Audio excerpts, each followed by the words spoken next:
خی گەورە سڵاوتان لەبێ بینەرانی بەڕێز و خۆشەویست لە ڕۆژی جیانی بەرەنگاردبوونەوەی توندی ژنان لە هەرێمی کوردستان چەند چالەکێک بەڕێوەچوون. بە میواندارێک لە بەرەزان بەدریە ئیسماعیل ئەندامی پەرلەمانی کوردستان لە ستودیۆی سەرەکی لە هەورێریشەوە قومریە بەرزندی سکرتێرە خرای خوشکانی ئیسلامی کوردستان تاو توێی ئەم پرسە دەکەین. سەرەتا ڕاپۆرتێک دەبینین. بە پێی ئەو ئامارەی لە ڕۆژی جیهانی بەرەنگاربوونەوەی توند و تیژی دژ بە ژنان ئاشکرا کراون، ڕەوشی ژنان لە هەرێمی کوردستان ڕۆژ بە ڕۆژ بەرەو خراپتر دەچێ و ڕێژەی توند و تیژەکان ڕوو لە بەرزبوونەوەن. ئەندامێکی ئەنجومەنی باڵای خانمان دەڵێت ئامارە ترسناکەکانی توند و تیژی دژ بە ژنان و بەرزبوونەوەی ڕێژەی کوشتن لە هەرێم تەواوی دامەزراوە پەیوەندیدارەکانی هەرێم دەخاتە ژێر پرسیارەوە. دەشڵێت پێویستە بکەرانی توند و تیژی دژ بە ژنان بە ئاشکرا سزا بدرێن. لە ساڵی 2018 لە 9 مانگە 44 ژن کوژراوە. ئەمە پرسیارێکی گەورەیە، ئاراستەی تەواوی دامەزراوە بەر پرسیارەکانی هەرێمی کوردستانەکەین. پرسی ژن تەنها پرسی بەڕێوەبەرایەتی بەرەنگاربوونەوەی توند و تیژی و ئەنجومەنی باڵای کاروباری خانمان نییە کە ئەم بابەتە کەم بکرێتەوە. پرسی دامەزراوەکانە بەگشتی پرسی دەسەڵاتەکانی هەرێمی کوردستان و عێراق و ناوچەکەیە. بابەتی کوشتن، سووتان، خۆ سووتاندن، توند و تیژە سێکسیەکان، تەحەڕش و لاقەکردن و هەراسانکردنی کچان و ژنان لە کاتی کارکردن لە بازار لە شوێنە گشتیەکانە، هەموو ئەمانە مانگەێنێتە ژینگەیەکی ناتەندروست، ژینگەیە کە مەترسی لەسەر ئاسایشی نیشتیمانی ئاسایشی نەتەوەی هەبێ. چارەسەرەوەیە بکەرانی توند و تیژی بە ئاشکرا بکرێن کە هەر کەسێک توند و تیژیەکە سزاکەی زۆر توندە، یاساکان زیاتر بچنە بواری جێبەجێکردنەوە. بە بۆچوونی پارێزەرێکیش خودی یاسای بەرەنگاربوونەوەی توند و تیژی خێزانی هۆکارێکە بۆ بەرزبوونەوەی ڕێژەی توند و تیژی بەرامبەر بە ژنان. ئەو پارێزەرە پێی وایە یاساکە بە ڕێکارێکی تەندروست دانە ڕێژراوە و ڕێگاکانی جێبەجێکردنیشی تەندروست نین. خودی یاساکە بە هۆکاری یەکەم دەزانم هەم یاساکە بە مەسارێکی تەندروستدا دانە ڕژراوە و دووهەمیشیان ڕێگاکانی تەنفیزکردنی یاساکە ڕێگایشی تەندروست نییە. وەکو دڵی بەرامبەر بە یاسا هەموو ئەوانە توند و تیژی دەکەن یەکسان نین بەرامبەر بە یاسا. لەژێر چەندەها ناو لەژێر چەندەها پەردەوە توند و تیژی دەکرێت کە دەتوانین بڵێ لە چوارچێوەی ئەو یاسایەوە دەردەچی. بە بڕوای من هەنگاوی یەکەمی هۆشیاری و پەروەردەکردنەکە دەبێت لە خودی ژنەوە دەست پێ بکات. ئەم ئەرکەش دەکەوێتە ئەستۆی ئەو دەستگا و ڕێکخراوانی کە لە بواری ژنان کار دەکەن، هەنگاوی دووهەمیان پەروەردەکردن و هۆشیارکردنەوەی پیاوان و کۆمەلگا بەگشتی بێت. بە پێی ئامارێکە بەڕێوەبەرایەتی ڕوبەڕووبوونەوەی توند و تیژی دژ بە ئافرەتان بڵاوی کردوێتەوە لە مانجینۆی سەرەتای ئەم ساڵدا لە هەرێمی کوردستان 37 حاڵەتی کوشتن و 54 حاڵەتی خۆکوشتن و 113 حاڵەتی سووتان و 90 حاڵەتی خۆسووتاندنی ژنان و 87 گێچەڵی سێکسی تۆمار کراون. بەرزبوونەوەی ڕێژەی توند و تیژی دژ بە ئافرەتان دەرخەری ئەوەیە کە لایەنە حکومیە پەیوەندیدارەکان و ڕێکخراوەکانی بواری ژنانیش نەیانتوانیوە ڕۆڵی پێویست ببینن لە کەمکردنەوەی توند و تیژیەکان و هۆشیارکردنەوەی ئافرەتان و کۆی کۆمەلگا سەبارەت بە دۆزی ئافرەتان. زریان سدیق، کەناڵی ئاسمانی پەیام، هەولێر.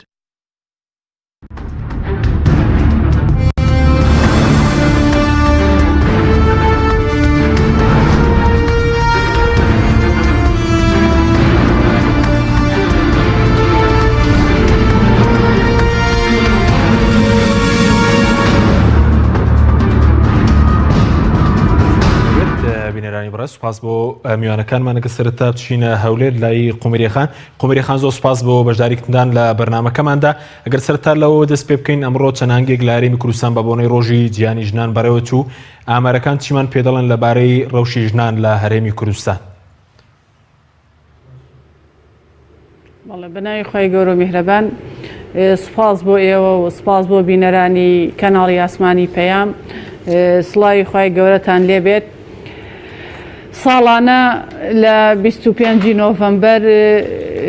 هەڵمەتی ڕاگەیاندنی 16 ڕۆژەی ڕوبەڕووبوونەوەی توند و تیژی دژی ژنان لە هەرێمی کوردستانیش وەکو سەرجەم ناوچەکانی تری جیهان ڕاگەیاندێت.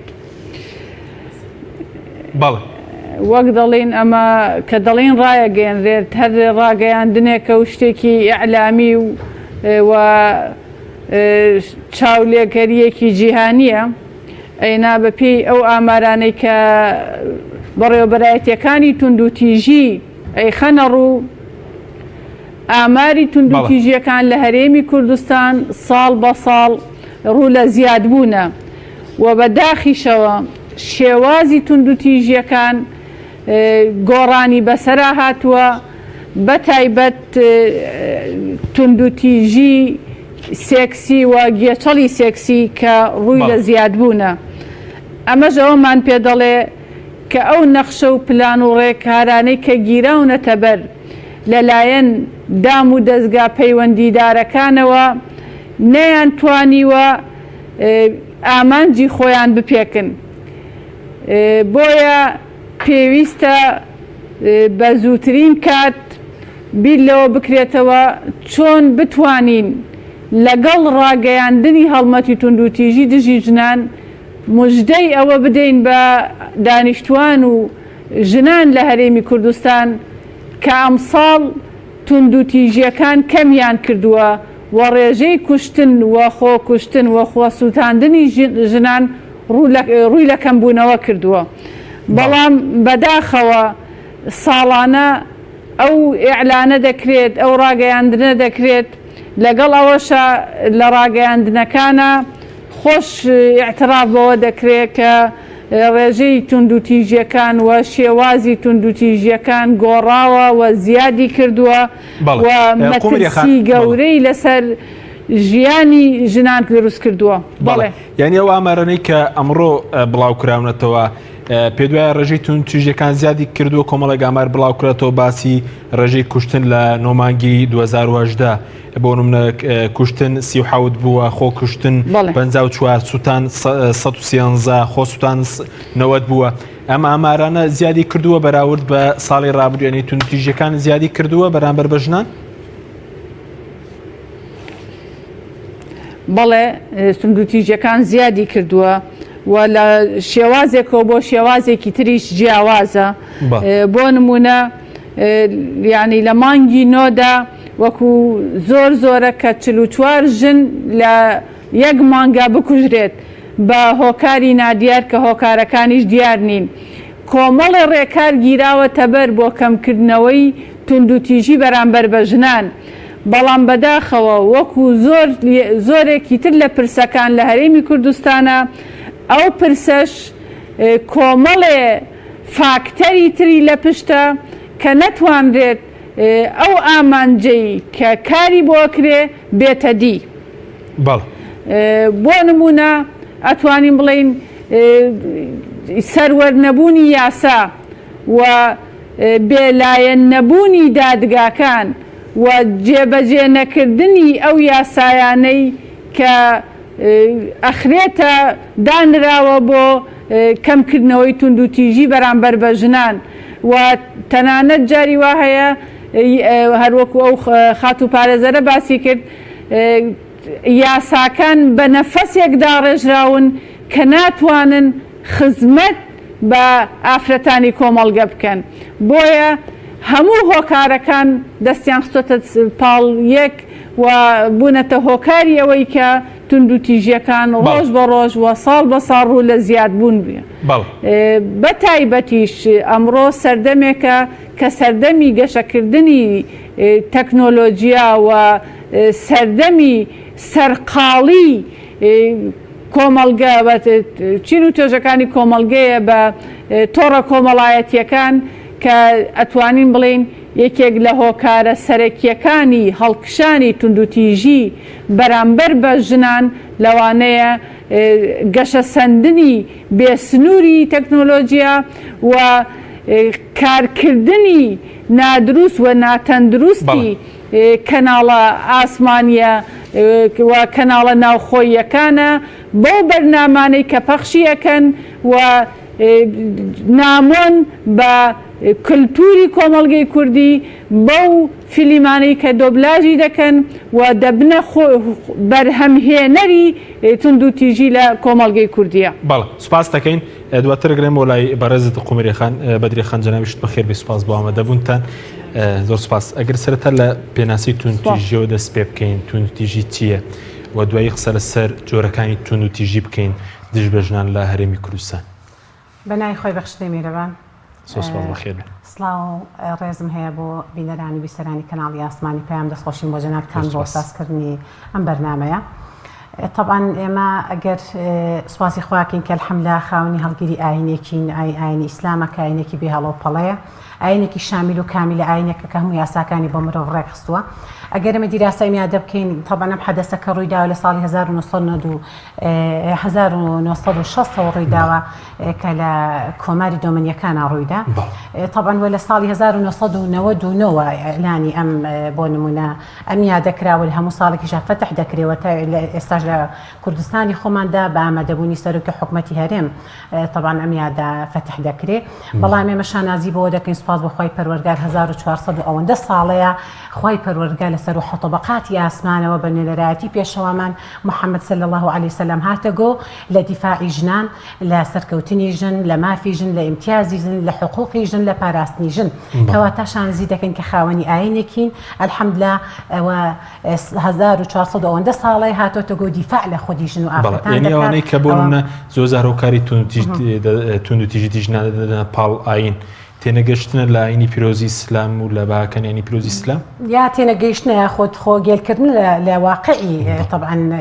لە واقعی کە نانەوێت تێ بگەن. طبعا ئێمە سپاسی خوای پەروەردگارکەین بە هاتنی محەممەدی پێشەوا صلی الله عليه وسلم فریاد ڕاستی بۆ بەشەریەت گەڕایەوە تایبەت و تایبەتر بۆ ئافرەتان کە بەڕاستی ئێمە مێژوویەکە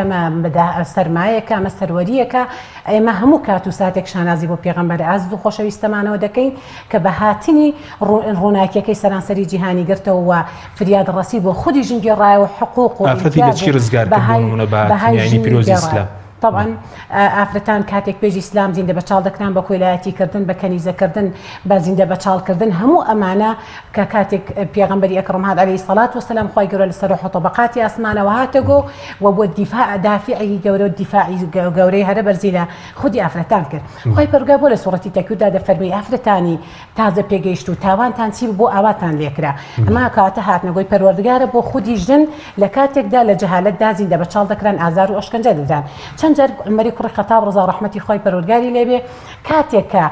بۆ نمونە حەدەسێک تەمتیلێک ڕووداوێکی ئەو کاتەی باز دەکرد بۆ پێغەمبەری ئەکرەم لە جەهالەتدا طبعا باو لە ناو عەرەبدا باوا بوو کاتێک کەس بگەیشتە تەمەنی 11 ساڵی شەرم بوو ئەگەر کچەکە لە ژیاندا بمایە ئەبووە ئیلا لە ناو ببرێ زیندە بەچاڵ بکرێ ئەو بۆ یەکێک لە کچەکانی عومەری کوڕی خەتاب ڕزا و ڕەحمەتی خوای لێبێ لە جەهالەتدا گەیشتە بۆ 11 ساڵان بە کاڵاواڵایەکی جوانەوە بە پیلانێک بردی بۆ ماڵە خاڵوانی و لە ڕێگا زیندە بەچاڵی کرد. ئەڵێ هەموو کاتێک کە ئەم حەدەسێ بە پێغەمبەری خوا دەیجێڕا پێغەمبەری خوا عەلەیهی سەڵات وسەلام دەیفەرمووە گەر کەسێک لە جەهالەتدا ئازار بدرایەت و یەکەم کەس بووی کە عقوبەم دەدایەت تۆڵی ئافرەتم لێ دەکردەوە. عومەر دەفەرمی هەموو کاتێک ئەو زەنگە لە مێشکما دەزرینگێتەوە کە کچەکەم پێی دەوتم تاوانم چی بوو کە ئاوار لێکردم ئەمەش لە جەهالەتدا. ئێمە کە بەزە تونند و تیژەکەین تونند و تیژی طبعاً هەر وتەیەک هەر کردارێک لە ڕووی دەروون و جەستەییەوە بەرامبەر بە بەرامبەرەکەت ئەنجام بدرێ پێی دەوترێ تونند و تیژی جەستەیی هەیە، تونند و تیژی دەرونی هەیە، تونند و تیژی جۆرن بەڵام لە شوێنێکەوە بۆ شوێنێکی تر لە کاتێکەوە بۆ کاتێکی تر لە عەسڵ سەردەمێکەوە بە عەسڵ سەردەمێکی تر دەگۆڕێ. ئێستا بۆ نمونە ئەوانەی کە خەتاکە دەخەنە پاڵ ئاینی پیرۆزی ئیسلامانە یاخود خۆیان لە قەزیەکە ناحاڵی دەکەن و خۆ گێل دەکەن یا هەر دەیانەوێ بۆ نمونە ئاینی پیرۆزی ئیسلام بە شێوەیەک لە شێوەیەکە تۆمەتبار بکەن بەڵام بەڵێنی پەروەردگارە بەڕاستی ئاینی پیرۆزی ئیسلام بە فوی دەمی بێ باوەڕان بە هیچ شێوەیەک ناکوژێتەوە. ئێمە گەر سەیری ئیسلام بکەین ئەگەر ئێمە دیراسە ئیسلام بکەین طبعا لە پێش هاتنی پێغەمبەری ئەکرەمدا عەلەیهی سەڵات وسەلام ئافرەتان ئەوەی حقوق بێ، ئەوەی ماف بێ، ئەوەی ئیمتیاز بێ، ئەوەی بوون بێ نەیان بوو. بەڵام بە هاتنی پێغەمبەری ئەکرەم عەلەیهی سەڵات وسەلام کە وتمان فریاد ڕەستی گەڕا ئافرەت طبعا ڕاوێژی پێ دەکرا لە مەیدانی جیهاددا، لە مەیدانی هیجرەتدا، لە مەیدانی خوێندندا، لە مەیدانی پەروەردەکردنا، لە هەموو مەیدانێکدا شان بەشانی پێغەمبەر و برا سەحابەکانی عەلەیهی سەڵات وسەلام وجود و بوونیان هەیە و هەبوو خۆشیان سەلماندووە. لەو کاتەدا پێش ئیسلام پێش هاتنی پێغەمبەری ئەکرەم سەسم ئافرەتان بەو هەموو ئازار و ئەشکەنجە و ناڕەحەتیەوە لە ناو دەبران. بەڵام ئیسلام هات ئەمانەی هەموو باڵتیل کردەوە. ئەوەی ئەلحەمدوللا گەر دیراسی ئیسلام دەکەی ئەوانەی کە بۆ نمونە خاوەنی ئیسلامن ئەوەی باگراوندێکی ئیسلامی و ئەخلاقی ئیمانی و قورئانیان هەیە وەزائیدەن خێزانە ئیسلامیەکانیش کەمترین کێشەی خێزانی و تونند و تیژیان بەرامبەر دەکرێت و ئەلحەمدوللا کەمترین ڕێژەی تەڵاق لە ناو خێزانەکاندا هەیە. بەڵام جێگەی داخە ئێستا لە وڵاتانی ڕۆژئاوا خەڵکی بۆ نمونە کە ئێستا ڕێکخراوە مەدەنیەکان یاخود جیهانیەکان باز لە حقوق دەکەن باز لە جێندەر دەکەن باز لە یەکسانی ژن دەکەن بەڵام جاری وایە قسەکانیان تەناقوزاتی هەیە لەگەڵ کرداریان ئێمە کە دەڵێن ئاینی پیرۆزی ئیسلام کۆمەڵێک یاسای جوانی بۆ بەشەریەت بەڕاستی ڕازاندوتەوە ئەوە گەورەترین بەهایە بۆ مرۆڤ گەورەترین بەهایە بۆ خودی ژن لە وڵاتانی ڕۆژئاوا بۆ من ئێستاش لە هندستان یاسایەک هەیە بۆ ژن دەبێ یەک مناڵی ببێ مناڵەکەشی ڕەگەزی نێر بێ تەحلیلی بۆ دەکرێت یاخود سۆنەری بۆ دەکرێت ئەگەر مناڵەکە ڕەگەزی کەس دەرچووەوە فەورەن دەبێ زیندە بەچاڵ بکرێت و مناڵەکە لەبار ببێ ئەگەر ئێستا بۆ نمونە ئینزار کراون کە دکتۆرەکان نابێ ڕەگەزەکە بە خودی ژنەکە بوترێ لەبەر بۆ نمونە پاراستنی مناڵەکە بەڵام هێشتا جەهالەت نەفامی ئەوەندە زاڵە کاتێک منداڵەکە لەدایک دەبێت چاڵێک ئامادە دەکەن ئەگەر مامانەکە ئامادە بوو فەورەن ئەگەر ڕەگەزەکە مێبوو ئۆتۆماتیکی مناڵەکە زیندە بەچاڵ دەکەن و کوڕەکە دەهێنە بوون بەڵامی یەک کوڕ ئایا لێرەدا ئەگەر ئێمە بهێنینەوە بۆ پاڵ ئەدیان کام دینەیە ئاوا دەکە ئەو دینەی کە باز لە یەکسانی دەکە باز لە حقوقی ئینسان و بەشەر و مافی مرۆڤ و ئافرەت دەکە یاخود ئەو دینە جوانە پڕجەوهەرە زێڕینەی کە بەڕەهایی باز لە حقوق و ئیمتیاز و مافی ئافرەت دەکا و بە عەمەلیش سەرماندوێتی هەمومانە مافە الحەمدا بە چاوی خۆمان دەبینین و پێغەمبەری پێشەواشمان عەلەیهی سەڵات وسەلام بەردەوام پێشەنگ بووە و ئینزاری سەحابەکان و برا سەحابەکانی کردو و وەسیەتی کردووە لە ئاخر لەحزەی ژیانێکە باش بن لەگەڵ ئافرەتاندا و ئازاریان مەدەن و توند و تیژیان بەرامبەر ئەنجام کرم لای برست جۆرەکانی تونتیژ دەکەین بە درێژی لە هەرێمی کوردستانە خۆمیری خاک بێڕین و لای بەڕێزت سەبارەت بەو کار و چالاکیانی کە لە ڕۆژی بەرەنگاربوونەوەی توندوتیژی دژی ژنان لە هەرێمی کوردستان بەڕێوە دەچێت پێ وایە دەبنەوە کارێک بۆ کەمکردنەوەی توندوتیژیەکان دژی ژنان؟ بەڵێ دیارە لە هەرێمی کوردستان کۆمەڵی ڕێکار و دام و دەستگا دامەزراون بۆ ڕوبەڕووبوونەوەی توندوتیژی لە هەرێمی کوردستان یەکێک لەو دامەزراوانە دامەزراوەی ئەنجومەنی باڵای کاروباری خانمانە کە کاری ئەم ئەنجومەنە دانانی استراتیژ و پلانە بۆ ڕوبەڕووبوونەوە و کەمکردنەوەی توندوتیژی بە سەرجەم جۆرەکانیەوە لە هەرێمی کوردستان لە دام و دەستگاکانی حکوومەت لە وەزارەتەکان لە قوتابخانەکان ئەم ئەنجومانە کاریان پلاندانانە ئەوەی کە من تەجروبەم لەگەڵیان هەبێ کارم لەگەڵیان کردبێ کاتێک کە سەیری پلانەکانیانەکەی پلانی باش و تۆکمەیان داناوە بەڵام کێشەمان و خۆشیان باز لەوە دەکەن کە کێشە لە جێبەجێکردنی ئەو پلانانەیە کە دائەندێت هەرچەند لەوانەیە هەندێک لە پلانەکان ئێمە بە زۆر بە پێویستی نەزانین و نەڵین ئەمانە کێشە وە گرفتی کۆمەڵگەی کوردی و ئافرەتانی کۆمەڵگەی کوردیە بەڵام ئەتوانین بڵین ڕێژەیەکی زۆر و بەشێکی زۆر لە پلانەکانیان ئەتوانێ ئەگەر بچێتە بواری جێبەجێکردنەوە توندوتیژیەکان بەرامبەر بە ژنان کەم بکاتەوە پاشان لە سەرجەم شار و شارۆچکەکان لە هەرێمی کوردستان بەڕێوەبەرایەتی توندوتیژی هەیە بۆ ڕوبەڕووبوونەوەی توندوتیژی بەرامبەر بە ژنان و ئەم بەڕێوەبەرایەتیانە کاریان ئەوەیە بە دوواداچوونەکەن بۆ توندوتیژیەکان کە بەرامبەر بە ژنان ئەکرێت و کارەکەن بۆ حەلی کێشە و گرفتەکان دیارە ساڵانە لە هەرێمی کوردستان کۆمەڵێک چالاکی دەکرێت بۆ ڕوبەڕووبوونەوەی توندوتیژی وەکو پێشتریش باسم کرد شتەکان تا ئێستا لە قاڵبی ئیعلامی و ئیعلانیدایە و کەمتری چوەتە بواری جێبەجێکردنەوە واتە ئەگەر بچی هەر ئەنجومەنی باڵای کاروباری خانمان کە دەستگایەکی باڵایەوە لە کەمتر وڵاتی دنیادا دەستگایەکی تایبەت هەیە بۆ کێشە و گرفت و ئاریشەکانی ژنان خۆیان کۆمەڵی گرفت و معانات و مەشاکیلیان هەیە بۆیە بەڕاستی تا ئێستا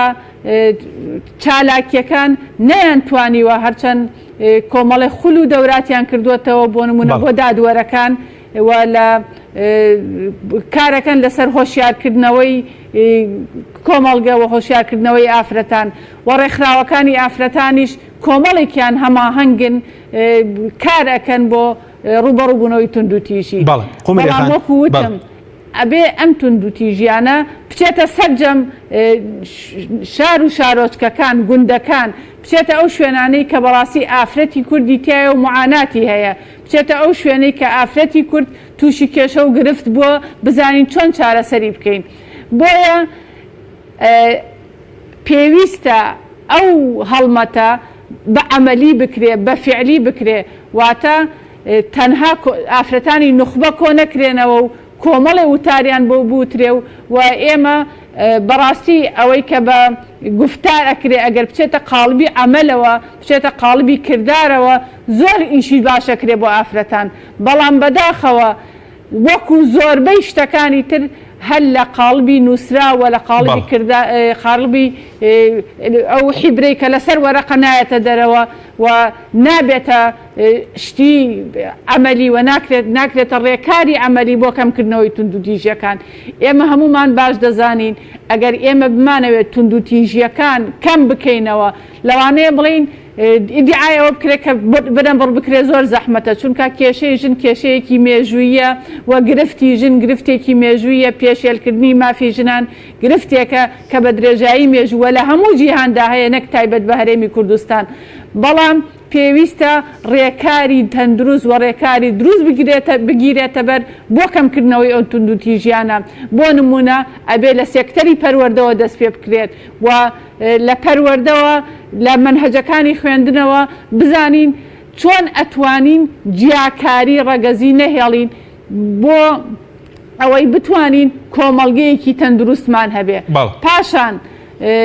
ئەو ڕێکارانە چین ئەو میکانیزمانە چین ئەو یاسایانەی کە پێویستن دابرێت و دابڕێژرێن و لە پەرلەمانی کوردستان کاری بۆ بکرێت بۆ کەمکردنەوەی توندوتیژیەکان بەرامبەر بە ژنان و بۆ گۆڕینی تێڕوانینی کۆمەڵگە بەرامبەر بە ژن ئەمە حاڵەتێکی زۆر گرنگە پاشان ئیعلام و ڕاگەیاندن کە ئەمڕۆ یەکێکە لە دەسەڵاتە بەهێزەکان بۆ گۆڕینی کۆمەڵگەوە بۆ گۆڕینی تێڕوانینی کۆمەڵگە و بۆ ئاڕاستەکردنی کۆمەڵگە دەبێت بەو ڕێکارە کار بکات تێڕوانینی کۆمەڵگە بەرەو ژن تێڕوانینێکی ئەرێنی بەرێنەک تێڕوانینێکی نەرێنی کە بەداخەوە ئەوەی کە ئێستا ئێمە لە ڕاگەیاندنەکان ئەیبینین لە زۆربەی کەناڵەکانی ڕاگەیاندن خستنە ڕووی تێڕوانینێکی زۆر نەرێنیە بەرامبەر بە ژن و بەرامبەر بە تواناکانی ژن و بەرامبەر بەو هێز و توانایە ئەو گرنگ و بایەخەی کە ژن هەیەی تا ئێستش مامەڵەیەکی بازرگانی و تا ئێستش مامەڵەیەکی جەستەیی لەگەڵ ژناکرێ لە ڕاگەیاندنەکان بەڵێ سوپاس دەکەم دەتەگرێن بۆ لای بەڕێزت بدریخان ئەگەر قسە لەسەر جۆرەکانی توندوتیژی بکەین بە دیاریکراوی ئەو جۆرە توندوتیژیان چین کە بەرامبەر بە ئافرەتان دەکرێن طبعا ئێمە کە باز لە جۆرەکانەکەی نەمان دەرونی هەم جەستەی بەس ئێمە باز لە جۆرەکان هۆکاری کۆمەڵایەتی هەیە و ئابووری وە جەنگ وە سیاسەتکردن ئێمە کرد باس لە جانبە کۆمەڵایەتەکە پێی زیاتر لە هەرێمی کوردستانە طبعا ئەو جانبە ئیشی پێکرێ و زیاتر ئەو جانبە کۆمەڵایەتی هەرێمی کوردستانی گرتوتەوە بەس جێگەی داخە جەنگیش تقریبان ئەو پشکی شێرە بەر ژن کەوتووە یعنی چۆن جەنگەکانیش جۆرێکن لە توندوتیژی بەرامبەر ژنان بەتێکی جەنگی داعش هەر بە هەماشیە هەر ئەگەر دیراسە بکەی کاتێکە جەنگی داعش دەستی پێکرد لە هەرێمی کوردستانە قوربانی گەورە بەر ژن کەوت بۆ نمونە ژن هاوسەری لە دەستدەدا ژن باوکی لە دەستدا ژن برای لە دەستدەدا ژن دەبێت بەڕاستی لە فەقەی ماڵ و ناوپایەکە ژن دەبێتە قوربانی بەدەر لەوە ژنانێک کە بەردەستی داعشکەوتن بوونە قوربانی دەست درێژی جەستەیان کراسەر ئەوەش هەر بەشێک بوو لە جۆرەکانی توندوشی باز لە جانبە کۆمەڵایەتیەکەکەی بەڕاستی ئێمە ئاگامان لە مەعاناتی خەڵکە ئێمە لەگەڵ توێژی گەنج ئاژین ئێمە لەگەڵ توێژی ئافرەتە ئاژین ئێمە لە 2011 تا 2013 زۆر جێگەیدا خەڕێکخراوەکان بەڕاستی بە کاری دەستە جەمعیە گەر ئیش بکەن بە یەکلایەنانە و بۆ نمونە ئەجێندای حیزبی بەسەریان ئازاڵە بێ ئیشەکە ئەفضەلترە بێ پێچێ ڕێکخراوەکان یەکدەنگنین بۆ ئاوکاریکردن بۆ کەمکردنەوەی توندوتیژیەکان هەموویان تا بۆ ڕادێ نایبینم بۆ نمونە ئێمە پرۆژەیەکمانە بۆ ئەگەر تەنسیق هەبوایە یەکدەنگی هەبوایە دەستە جەمعی هەبوایە ئەجێندای حیزبی پاڵنەر نەبوایە جاری وایە هەندێک هەنگاوی بۆ نمونە ئەدیان وا لێ دەکا کە بۆ نمونە ئیسۆ بە هەدەفەکەی خۆی بە فکرەکەی خۆی بە پرۆژەکەی خۆی بگرێت بۆ نمونە لە 2011 تا 2013 لە سکرتارەتی خوشکانە بۆن لە کۆمەڵک پرۆژەمانە بوو لە وەزارەتی پەروەردە ئێمە ئیجازەمان هەبوو کە لە هەموو شار و شارۆچکەکانی هەرێمی کوردستان و لە گوند و قەزاکانیشدا بە دەستە جەمعی لەگەڵ ڕێکخراوە ژنانەکانە کار بکەین. طبعا ئێمە دەستمە تەسیر و کاریگەرێکی زۆری هەبوو لە هەموو قوتابخانەکانە لە هەموو گوند و شار و شارۆچکەکانە ئێمە خەڵکێکی زۆرمان وشیار کردەوە لەبەرەوەی دەستە جەمعی بووین لەبەر یەک هەدەفمان هەبوو ئامانجمان یەک بوو بۆی ئێمە گەنجان وشیارکەینەوە بۆ نمونە ڕێکخراوێک لە بواری یاسای قسەی دەکرد ڕێکخراوێک لە بوارە دینەکەی کە حقوقی خۆی لە چوارچەوەی ئیسلامدا ببینێتەوە گەنجە ئاشنانیە بەیانی پیرۆزی ئیسلام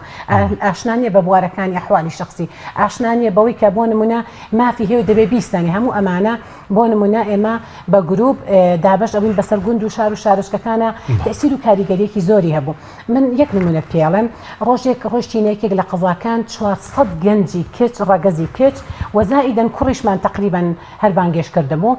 لەو 400 کچا کە ئێمە طبعا بابەتەکەمان سیمینارەکەمان پێشکەش کرد 150 تیا سەلامت دەرچوو هەر زۆربەی هەرە زۆری کە هەت شکوێ حاڵی خۆی دەکرد. ئێمە تەبەن سنتەرێکمانەوە بە ناوی ڕێکخراوێکی مەدەنی سنتەری سایە خێزان بۆ چارەسەری کێشە خێزانیەکان. ینی ئەم ئیشە ئەم هەنگاوە ئەم پرۆژەیە ئەم دەستە جەمعی وای کرد هەموو ڕێکخراوە مەدەنیەکان گوڕ و تینێکی تر دروستکەن بۆ نمونە چالاکی زیاتر ئەنجام بدەن و دەرگامان زیاتر بەڕووی ئەو بۆ نمونە کەیس و حەدەسانە دابکرێتەوە کە ئەو گەنجانە ون بوون ئەو گەنجانە بەڕاستی تووشی ئۆکیانوسێک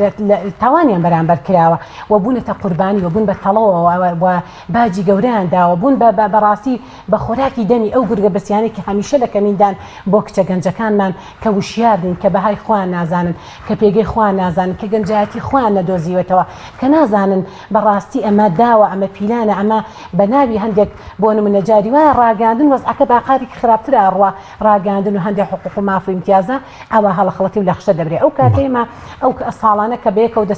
کارە دەستە جەمعێمانە کرد گەنجانێکی زۆر پەروەردە بوون. بەڵام ئێستا باس لەوەش دەکرێت بۆ نمونە ڕێکخراوەکانی ژنان هەندێکیان ینی ئەوەندەی کە ئیش لەسەر قوڵکردنەوەی جیاوازی نێوان ڕەگەزی نێر و مێدەکان ئەوەندە ئیش بۆ چارەسەرکردنی کێشەی ئافرەتان و ژنان ناکەن. بەڕای من مەفروض ئافرەتان و شیار بکرێنەوە بەعنی بە کارێک بکەن کە بەڕاستی ئەم دژایەتی و ئەم سەنگەر لێگرتنە نەمێنێ گەر ئافرەت لە حقوقی خۆی وشیار بوو و بە هەمان شێوە پیاوانیش وشیار کرانەوە کە ئەم مافی پیاو لەسەر ئافرەتیەوە مافی ئافرەتی لەسەر پیاوچیە گەر بۆ نمونە حقوقان یەکتر شارەزا بوون ئەو بەڕاستی سەنگەر لێگرتنە نامێنێ گەر تەفاهم و تێگەیشتن هەبێ بەڕاستی ئەو تونند و تیژە و ئازاردان و لێکتێنەگەیشتن و کاردانەوە خراپە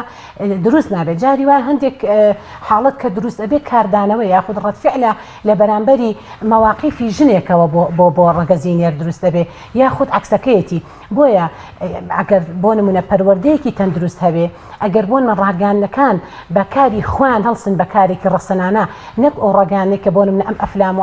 ئیعلامێکە بۆ نمونە جاری وای پێ دوای ئەو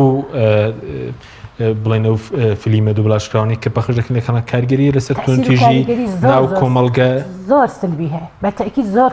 کاریگەری سلبی هەیە. جاری وایە ئەم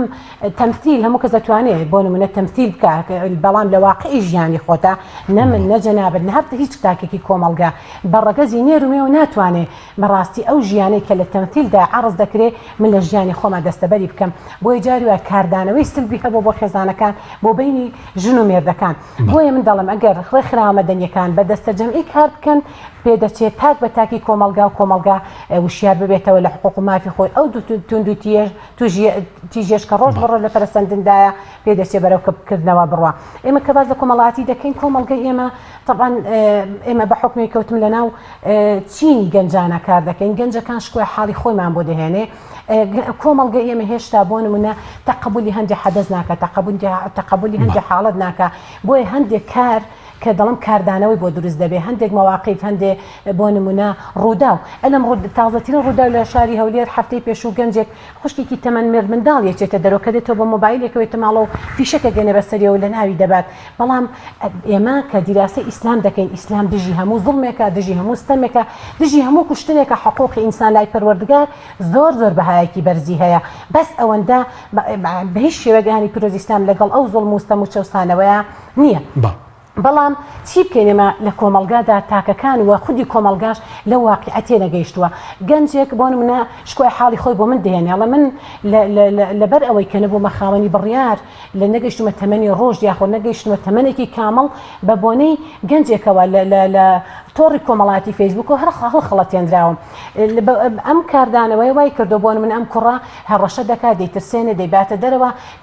پێدەچێتەکانش لەو ڕێونی لە ڕێی کۆمەڵاتەکان بەتەکی کاردانەوەی سلبی دەبێت لەسەر ئەم گەنجە مەبەستم لە کۆمەلگامە کە هێشتا تەقبولی هەندی حاڵەت ناکە ئەم گەنجە کاتێک شکۆی حاڵی خۆی دەهێنێ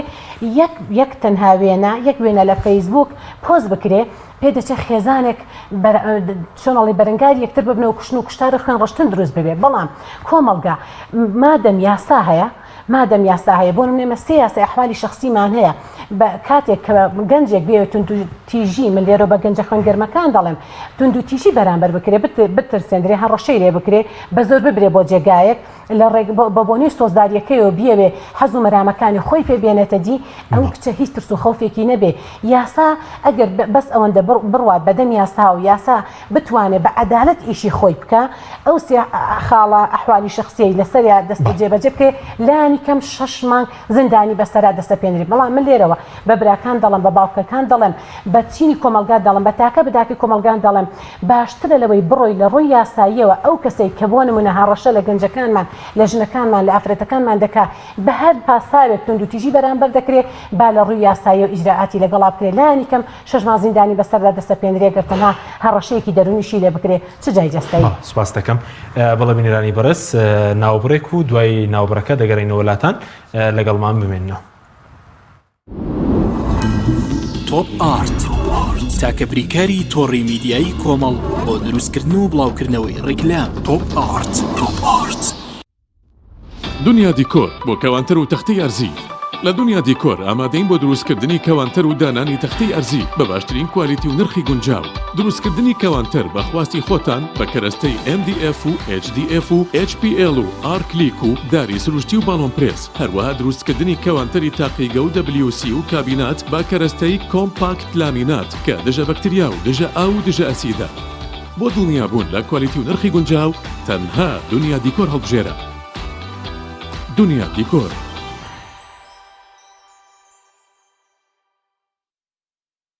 فانسینێت خێراترین هێڵی ئینتەرنێت بە داوەلۆندی بێسنوور ئێستا لە خزمەت کڕیارەندایە فانسینێت جۆرەها کارتی پڕکردنەوەی بۆ ئامادە کردوون کە سەرجەمیان داوەلۆندیان بێسنوورە بۆ ماڵ و شوێنە گشتیەکان کارتی 9000 دیناری بۆ ماوەی 1 هەفتە کارتی 7000 دیناری بۆ ماوەی 15 ڕۆژ کارتی 30000 دیناری بۆ ماوەی مانگێک کارتی 40000 دیناری بۆ ماوەی مانگێک و بە خێرایی زیاتر کە تایبەتە بە یاری ئۆنلاین هێڵی فانسینێت لە ڕێگەی ئامێرێکی تایبەت کە لە سەرباندا دەنرێت وەردەگیرێت و لە ڕێگەی گەێنەرێک بۆ ئامێری بڵاوکردنەوە لە ناو ماڵەکەت یان شوێنی کارەکەت کاری پێدەکرێت ژمارەی تەلەفۆن 0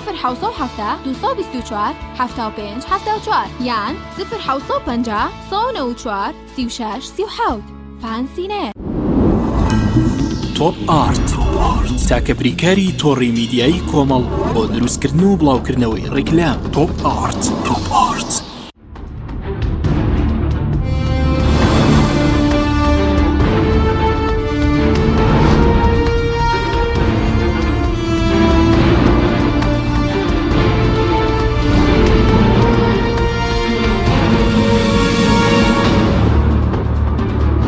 جارێکی تر سڵاوتان لەبێت بینەرانی بەڕێز خومیری خانەگە بگەڕێنەوە لای بەڕێستان سەبارەت بە یەکێک لە پێشێلکاریەکان کە بەڕێز پێشتر بە شێوەی کورد ئاماژت پێکرد مەسەلەی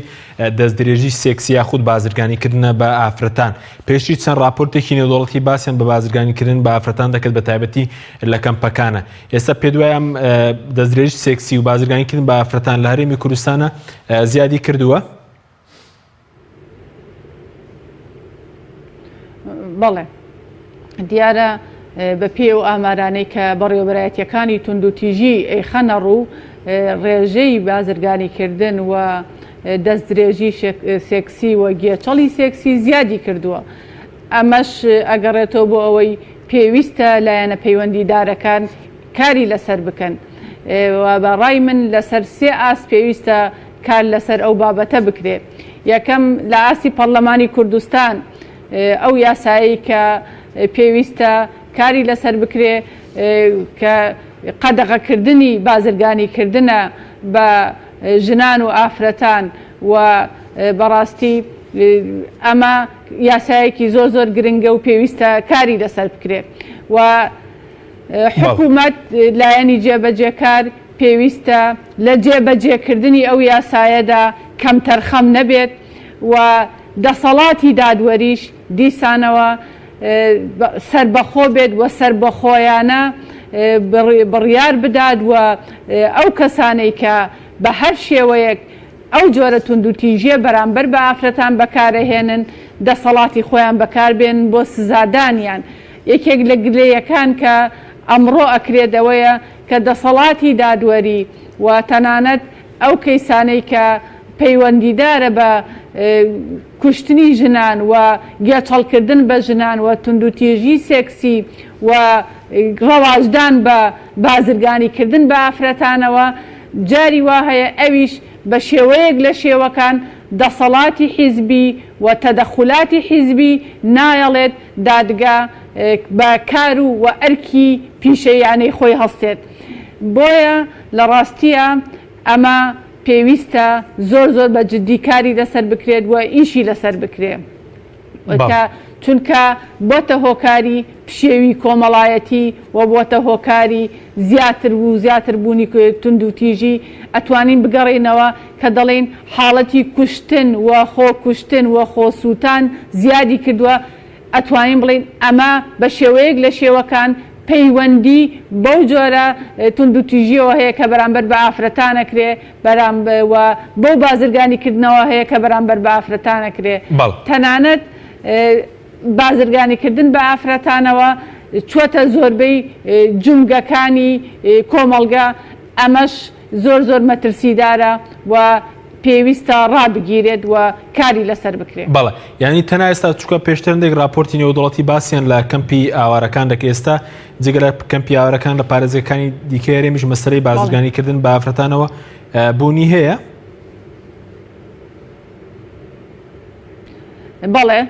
بەڵێ بەپێی ئەو بەدوا داچوونانەی کە کراوە لە کەمپی ئاوارەکان بەداخەوە ئەو بازرگانیکردنە بە ئافرەتان بۆ ئەو گێچەڵکردنە بە ئافرەتان تەنانەت لە زیندانەکانیشا هەیە. بۆیە زۆر ئەمە جێی خەمە و جێی داخە کە لە هەرێمی کوردستان بە ئاشکرا بازرگانی بە ئافرەتانەوە ئەکرێ و لایەنە پەیوەندیدارەکان بێدەنگن و کەم تەرخەمن و بێباکن بەرامبەر بە زیادکردن و هەڵکشانی ئەو جۆرە توندوتیژیە لە هەرێمی کوردستان. تا چەند ئەمە ڕاستە پێشترندێک راپۆرتی نێودوڵەتی باسییان لە کۆمەڵێک بەرپرسی باڵای هەرێمی کوردستان بەرپرسی باڵای ئەمنیش دەکرد کە خۆیان لە پشت ئەو جۆرە باندانەوەن کە بازرگانی بە ئافرەتانەوە دەکەن. وەکو وتم بەداخەوە ئەتوانین بڵێن هەر وەکو زۆر بەی پرسەکانی تر لە هەرێمی کوردستان پرسی ژن و ڕەوشی ژن لە هەرێمی کوردستان بە شێوەیەک لە شێوەکان ناتوانێت دادگەرانە بەڕێوە بچێت و کاری لەسەر بکرێ بەهۆی ئەوەی کە بازرگانە باڵاکان و بەرپرسە باڵاکان و بەتایبەت دەسەڵاتداران لە پشتی ئەو جۆرە بازرگانیکردنەوەشە. بەڵێ سوپاس دەکەین بەدری خەنەی بگەڕێن و لای بەڕێز سەبارەت بەوەی کە زۆر قسە سەر ئەوە دەکرێت کە جۆری توندوتیژیەکان بۆ نمونە ئایا لە ناو خێزانن لە دەرەوەن لە شوێنی کارن یعنی توندوتیژیەکان وابەستن بە شوێنێکی جوگرافی دیاری کراوەوە ئەوەی کە دشت بە ژنان دەکرێت؟ طبعا توندوتیژ هەمە جۆرن طبعا لە ناو خێزانە و جودوبوونی هەیە و لە شوێنی کاری بە هەماشەوە لە بازاڕەکانیش. ئەگەر خێزانەکان طبعا نێمە لە خێزانەوە دەست پێ بکەین و شیار بن بە تایبەت خێزانەکە ژینگەیەکی لەباری هەبێ ژینگەیەکی تەندروست بێ حقوقی بۆ نمونە کەسایەتی ئەم خێزانە پارێزرا بێت تایبەت کە ئەو ڕۆڵا دەکەوێت دەگەڕێتەوە بۆ دایک و باوک کە جاری وایە کەچ بە دەرەجە و سیر دەکرێت یا مامەڵەیەکی سەقەتی لەگەڵا دەکرێت یا پەراوێز دەخرێت یا خۆتوای لێ دەکرێت کەیتر لە شێوەیەک لە شێوەکان بە ناوی ببرێە بە کۆمەڵگەی ئێمە جارێ زۆری ماوە کە بەڕاستی بە چاوێکی نامۆ سەیری کچنەکە بەڵام ئاینی پیرۆزی ئیسلام پێغەمبەری ئەکرەم عەلەیهی سەڵات وسەلام زۆر هامان دەدات و دەفەرمێ کە باز لە بوونی ژن دەکات بەسە بۆ ئافرەتێک کە یەکەم مناڵی کچ بێ و سالیحە بێ و دەفەرمێ و ئافرەتێک کە سێ کچ پەروەردەکات لە پەروەردەیەکی ئیمانی لە بەهەشدا لەگەڵمدایە ئەو هەموو ئیمتیازەکە پێغەمبەری ئازیز و خۆشەویست عەلەیهی سەڵات وسەلام باز دەکات و باسی بەهای ژن دەکات کە دایکێک کە دەبێت کە دەفەرمێ بەهەشت لە ژێر پێی دایکاندایە. خێزان طبعاً ڕۆڵ دەبینێ جاری وایە خێزانەکان بەردەوام شەڕ و ئاشوبە بەردەوام بۆ نمونە ژینگەکەی نالەبارە لە ڕووی تەربەوی و لە ڕووی بۆ نمونە لە جانبە دینیەکەیەوە فاشیلە بۆیە وای لێ دەکەم خێزانە ڕوبەڕووی توندوتیژی دەبێتەوەی تر لە ناو خودی خێزانەکە خۆیدا یاخود پەلدەهایە بۆ دەرەوەش کە باز لە شوێنی کار دەکەی بە هەمان شێوە ئێماگەر دیراسەکەین ڕاستە توندوتیژەکرێ بەرامبەر بە ژنان لە شوێنی کاردا گەر دیراسی دەوائیرە حکومیەکان بکەی پێدەچێت ئیلا ئافرەتان بە چاوێکی تر سیر بکرێن زۆر لە ئافرەتان لە شوێنی کار ڕوبەڕووی توندوتیژی دەبنەوە بەدەر لە توندوتیژی جاری وایە خۆ مەسەلەکە معنەویە جاری وایە مەسەلەکە دەرونیە مەسەلەکە جەستەیی نیە ئەگەر دیراسەکەی زۆربەی دەوائیرە حکومیەکان کاتێک پۆستێکی باڵان پێدەسپێرێ بەڕێوەبەرایەتیە یا شتێکە ئیمتیازی تێدایە ئەفزەلیەت بەردەوام دەدەن بە پیاوەکان ئەگەر دیراسەمان کردە زۆربەی بەڕێوەبەرەکانی دام و دەستگا حکومیەکان و قوتابخانەکان ئەفزەلیەت درراوە بە پیاو بۆیە باشە بەس وەکو ئافرەت لەناو دام و دەستگاکان لە شوێنی کاریشە جگەر لەوەی کە ئەو پێشێرکردنی مافێتی وەکو بەڕێوەبەر کەمترین حاڵەت دەبینی بەڵام وەکو توندوتیژی بەرامبەر ناکرێت وەکو ئەوەی کە لەناو دام و دەستگاکانیش کار دەکات من لێرەوە دەڵم ئافرەت دەتوانێت خۆی بستەلمێنێ ڕاستە پێ دەچی هەندێک حاڵت ڕوبەڕووی بێتەوە ئەویش لێرەوە دیسانەوە دەگەڕێتەوە بۆ نمونە ناپەروەردەبوونی ئەو تاکەی کە لەو شوێنەدا کار دەکات چۆن تەعاملەکە ئایا تەعاملێکی تەندروست ئایا بۆ نمونە بە شێوەیەکی ترەوەی تر هەیە تەعامل هەڵسوکەتی ناتەندروستە و کاردانەوەی بۆ دروست دەبێت بەڵام ئافرەت ئەگەر بێت توندوتیژی بەرامبەر نەکرێت لە ڕووی دەرونی و لە ڕووی جەستی و لە ڕووی معنەوی و لە ڕووی ئیمتیاز و لە ڕووی بۆ نمونە پۆست و پلە و پێگەیاندن و دەرکەوتنی سەرکەوتنی دەتوانێت بوونی خۆی و وجودی خۆی توانای خۆی و لیاقەی خۆی و بە هاو مەهارەت و مەکانەتی خۆی بسەلمێنێ کە بە هیچ شێوەیەک توندوتیژی لەگەڵدا نەکرێت سوپاس بەخوای پەروەردگار مێژوو شایدە ئافرەتانی ئیمانداری ڕەسەن لە مێژووی ئیسلامەوە تا ئێستا لە هەر شوێنێکدا بوونیان هەبوو بێ بوونی خۆیان سەلماندووە بە ئەوەی کە الحەمدوللا پەروەردەکراون بە پەروەردەیەکی ڕەسەن ئەگەر باس لە بازار دەکەی ڕاستە تەڵەن ئێمە لە ڕووی بۆ نمونە بە کاڵاکردنی ژن ئیتر ئەچیتە بازارەوە بەدەر لە ڕۆڕاگەیانەکەی کە بەردەوام ئافرەت بە کاڵا دەکرێت لە ڕێکلام بەڵێ ئەمە پێ دەچێ ئافرەت خودی ئافرەت بەدامایی خۆی بە ئیمتیازی بزانێت بەڵام ئەو پەڕی کەمکردنەوە و بێبەهابوونی ئافرەتە لە شەئنی ئافرەت کەم دەکاتەوە کاتێککە دەکرێت بێ کاڵا و باڵا و لە شوێنەکاندا عەرزی پێوە دەکرێت لە بازاردا بە جلوبەرگی بە هەرچی ئەدەواتێکە معلومی جەنابتە لە بازاردا عەرزی پێ دەکرێت وە لە حەدەسی تریش هەن هەر لە خودی ئەو شوێنەدا کە جەنابەتیش قسۆتە سەر سوکایەتی و بۆ نمونە دەستدرێژی و یاخود بۆ نمونە شعور شکاندن و ئەمانە هەموو ڕوبەڕووی دەبێت وە زائیدەن ئەوەی کە زۆر دەمەوێت من بۆ نمونە زەقی بکەمەوە ئەوەیە کە ئافرەت لە خودی هەموو مۆڵ و بازار و بۆ تشتێکی بازرگانی پێوە دەکرێت کە بۆتە کاڵا کە زۆر جێگەی داخە ئافرەت زۆر لەوە بە بەهاترە کە بە ناوی ماف و ئیمتیاز و ئازادیەوە کەمە بە هیچ شێوەیەک ئەمە لە چۆرچێوەی ئازادیە خۆی نابینێت باسیوت کە ئەوش کە ئافرەت بۆ نمونە بەڕێوەبەرایەتی پێنەدراوە جۆرێکە لە پێشێلکاری هەنی ئێستا لە کوردستان لە ناوەندی بڕیار و لە پۆستە باڵەکانە ئافرەت پێگەی بەهێزنی یاخود ڕۆڵی بەرچاوی پێنەدراوە لە ناوەندەکانی بڕیار هەم لە حکوومەت و لە پەرلەمان و اینجا لە حیزبە سیاسەکانیش لە هەرێمی کوردستاندا تەبان ئێمە تاکە وەزیرێکمانەیەکەوە وەزیری شارەوانی وزارە و طبعاً لە سەرۆکی پەرلەمانیش تەبەن ئەمجارە خۆشبەختانەکە دەبێت لە پەیڕەوی ناوخۆی پەرلەمانایەکێک لە سەرۆکایەتی ژن بێ کەوە تەبەن بە یاسا دەڵێکێک لە سەرۆکاتی ناڵێت دوانەوە بەڵێ یەکێک لە ئیشە تەقریبەن وەکو کۆتاکەی لێ دێتەوە طبعا وەزیرێکمان هەیە لە هەرێمی کوردستاندا و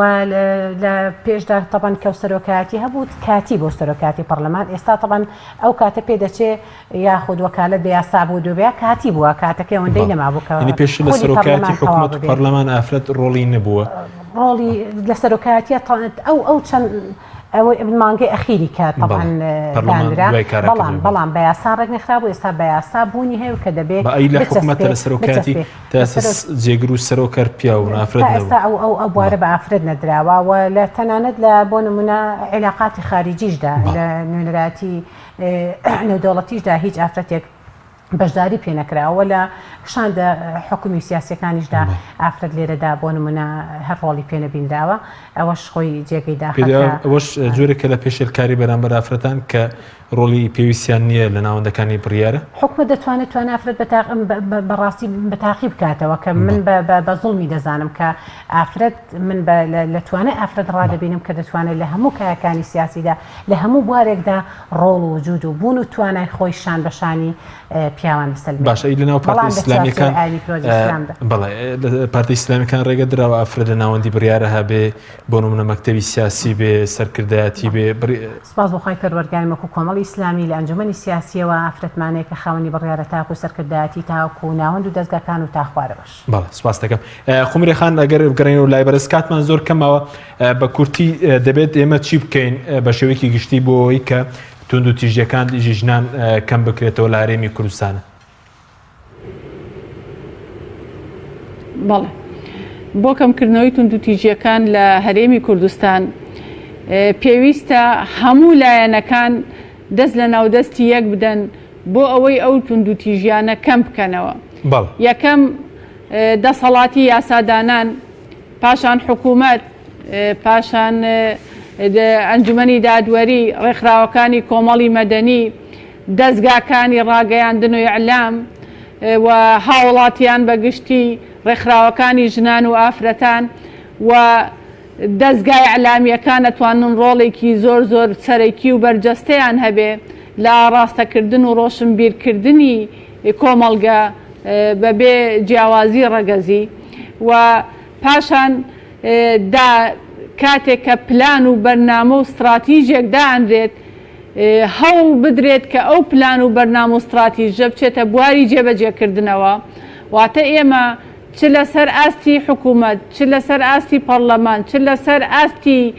ڕێکخراوەکانی کۆمەڵی مەدەنی و بە تایبەتیش وەزارەتە پەیوەندیدارەکان کە وەزارەتی پەروەردە و وەزارەتی ڕۆشنبیری پێویستە زۆر زۆر بەجددی کار لەسەرەوە بکەن کە ئەو بارودۆخەی کە لە هەرێمی کوردستان هەیە هەروەک زۆربەی ناوچەکانی تری جیهان گۆڕانکاری بەسەرا بێت و هەموو پێکەوە بتوانین کۆمەڵگەیەکی تەندروست و کۆمەڵگەیەکی ئاراممان هەبێت. ئەوەش کاتێک دەبێت کە تاکتاکی ئەو کۆمەڵگەیە ئاسوودە و دەروون ئاسوودە بن، بە تایبەتی ئافرەت کە نیوەی کۆمەڵگەیە و دایکی نیوەکەی ترە و هاوسەرە و خوشکە. بۆیە بەختەوەرکردنی ئافرەتان واتە بەختەوەرکردنی کۆمەڵگە و بەهێزکردنی پێگە و بنەماکانی خێزان لە کۆمەڵگەیە کە بەداخەوە دیارە دەرفەت نەبوو کە بڵین ئەمڕۆ زۆربەی ئاراستەکان بەو ئاراستەیە دەڕوات کە بنەماکانی خێزان و پێکهێنانی خێزان بەرەو لاوازی و بەرەو سستبوو نەڕوات. پێویستە ئێمە ئەو هۆشیاریە بڵاو بکەینەوە و کار لەسەرەوە بکرێ و کار ئاسانی بکرێ بۆ دروستکردنی خێزان کە ئەمە ئەرکی هەرەسەرەکی حکوومەت و ئەرکی هەرەسەرەکیەتی کە کار لەسەرەوە بکات، کار ئاسانی بکات کە گەنجەکان بچنە پرۆسەی هاوسەرگیریەوە و وەزارەتی پەروەردە بە دانانی مەنهەج و بە مامۆستایان کە لە وەزارەتی پەروەردەیە کارەکەن کاراکتەری هەرەسەرەکین بۆ پەروەردە و پێگەیاندن و هەموو پێکەوە ئەتوانین کار لەسەرەوە بکەین، بزانین گرفت و کێشە و ئاریشەی واقعی و سەرەکی ئافرەتی ئێمە و ئافرەت لە کۆمەڵگەی کوردیا چیە کاری بۆ بکەین و هەوڵی بۆ بدەین ئینشاءڵڵا بەرەو باشتر و باشتری بکەین و ئەم ئامارانە لە ساڵی داهاتوە کەم بێتەوە بەو شێوەیە نەبێت کە هەمومان پێی نیگەران بین و پێی ناڕەحەت بین. سوپاس دەکەین. بەس زۆر بە کورتی نیو خولەک سەبارەت بە وەزارەتی ڕۆشنبیری کە بەڕێز باس لە وەزارەتی ڕۆشنبیری کرد دەبێت چی بکات بۆ کەمکردنەوەی توندوتیژی ژنان؟ زۆر بە کورتی بێت چونکە کاتمان نەماوە. بەداخەوە کاتێک کە سەیری کار و بەرنامە و چالاکیەکانی وەزارەتی ڕۆشنبیری دەکەین، سیرەکەین کولتوری جیاوازی نەتەوەکانی تر کە نامۆیە بە کۆمەڵگەی کوردەواری لە ڕێگەی ئەنواعی فستیڤاڵی فلیم و فستیڤاڵی کەلتوری ئەیهێنێتە هەرێمی کوردستان. پاشان کاری ئەوەیە کە سانسۆڕێک و بەرنامە و پلانێکی هەبێت بۆ کەناڵەکانی ڕاگەیاندن، چ کەناڵە ناوخۆیەکان، چ کەناڵە ئاسمانیەکان، چ وەک بەرنامەکانیان چوەکو ئەو فلیم و درامانەی کە دۆبلاژی ئەەکەن و بەبێ سانسۆر گەنجی ئێمەی پێ معتادەکەن و بۆتە هۆکاری لێکترازانی خێزان و بۆتە هۆکاری پشێوی کۆمەڵایەتی لە کۆمەڵگەدا. زۆر سپاس بۆ بەرەزان قومریە بەرزەندی سکرتێری ڕێکخراوی خوشکانی ئیسلامی کوردستان کە لاورێر و لەگەڵمان بووی، هەروەها بەدیرە ئیسماعیل ئەندامی پەرلەمانی کوردستان کە لە سودوی سەرەکی لەگەڵمان بووی. سوپاس بۆ بینەرانی بەڕێز، سوپاس بۆ ئەو کارانم تا بەرنامێکی دیکە خواتان لەگەڵ.